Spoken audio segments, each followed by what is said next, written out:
Hello and welcome to the Age Games channel. This is Josiah and I've got opinions on gaming stuff. Now, couple days away. We only have a couple days. The countdown is so real. We're right up. Tomorrow, I'm going to be going to the midnight release of the Switch and Breath of the Wild, and we're going to get some gameplay out to you. If not March 3rd, then March 4th. We're going to get some gameplay out, and hopefully you guys will be there to join us.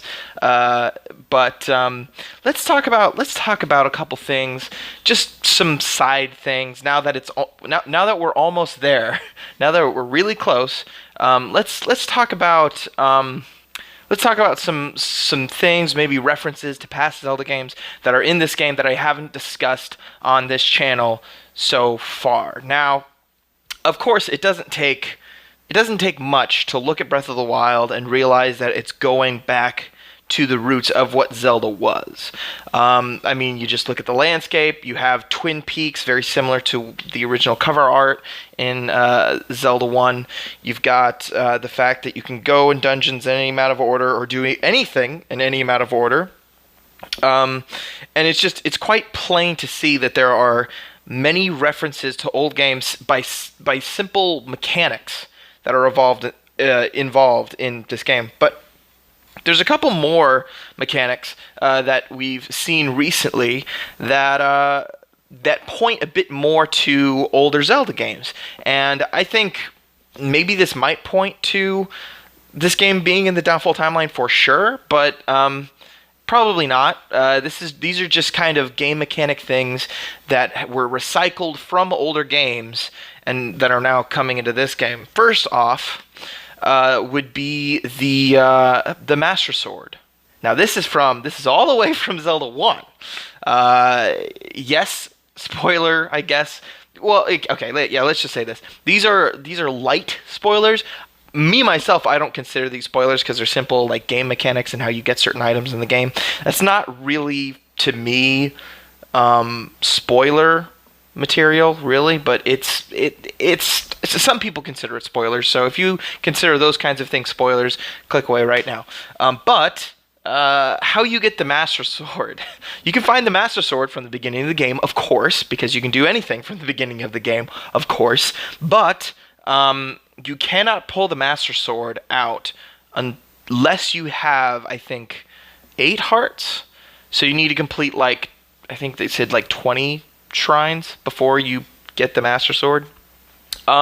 Which, for those of you seasoned Zelda players out there, is exactly what you needed to do in Zelda 1 to be able to get the, is it the 2 different swords or just one of the swords? I think you might have needed to get 2 different swords and had different hearts, had a different amount of hearts to just be able to have the sword in the first place. So there's that. It's the old man. He's like, master using it, and you can have this, right?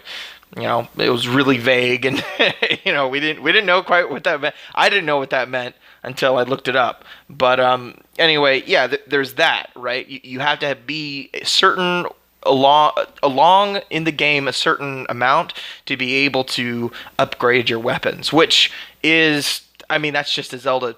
It was something all the way back then, a callback to Zelda 1, which is really cool. Not only that, but we have some callbacks to A Link to the Past. Great fairies are in this game, and great fairies typically in Zelda games, they maybe heal you, maybe give you different fairies that you can trap in bottles, but these great fairies do something very similar to the great fairies in A Link to the Past. They upgrade your. I heard that they upgrade your clothing, but I'm not sure. I think it's just your clothing. They upgrade your clothing. I'm not quite entirely sure what that means, whether or not that's upgrading the just armor rating, as in you can take more damage when you have that armor, or it simply just it enhances. Maybe, see, we don't know if different clothing gives you different, like, attributes. I would assume that some clothing would make you, like, better at sneaking or something like that. But if they're not, I mean, then the only thing that you really can improve is defense.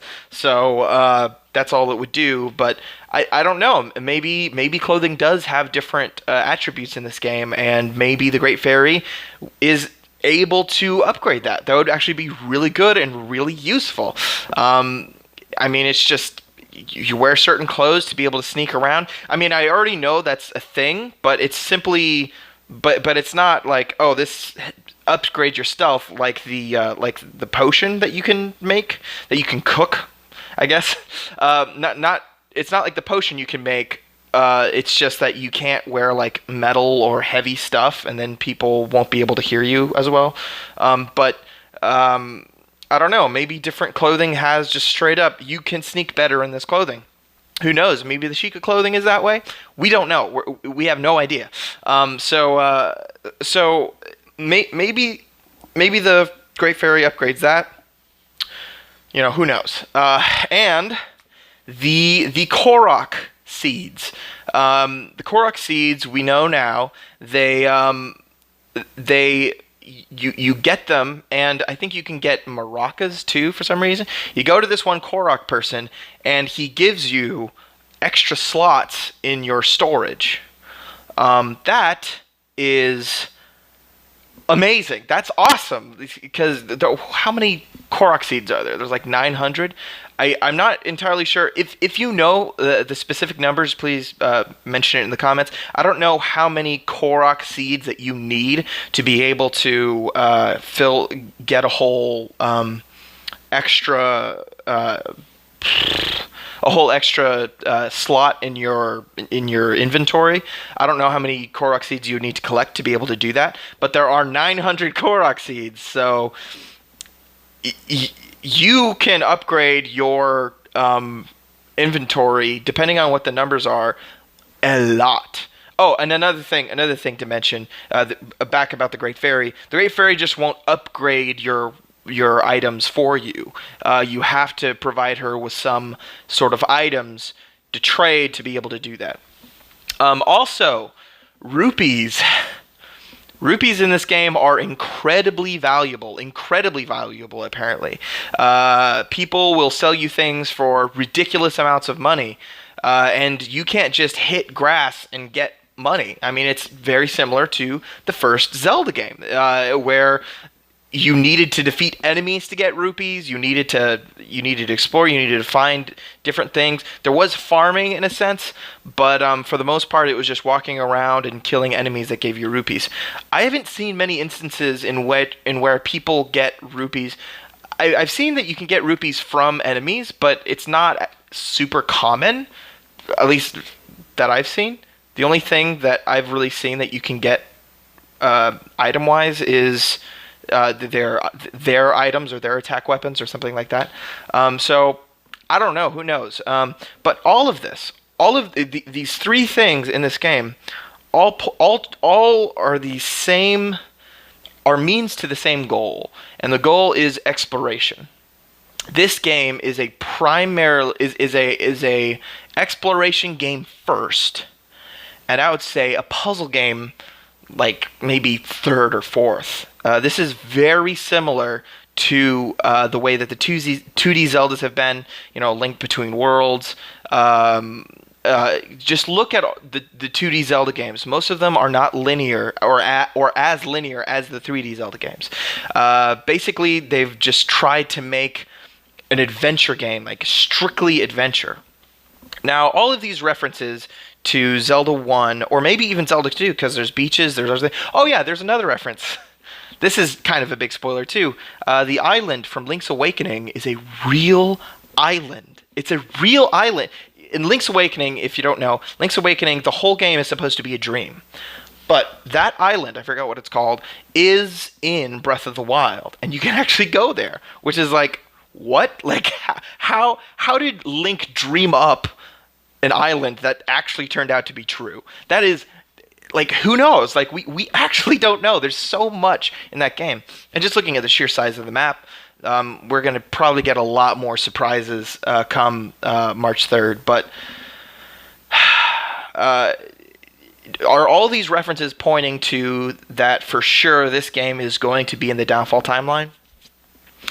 I don't know, but there's sure a lot of references to the original Zelda games. So, and I love the original Zelda games. So I'm going to be really happy playing that game.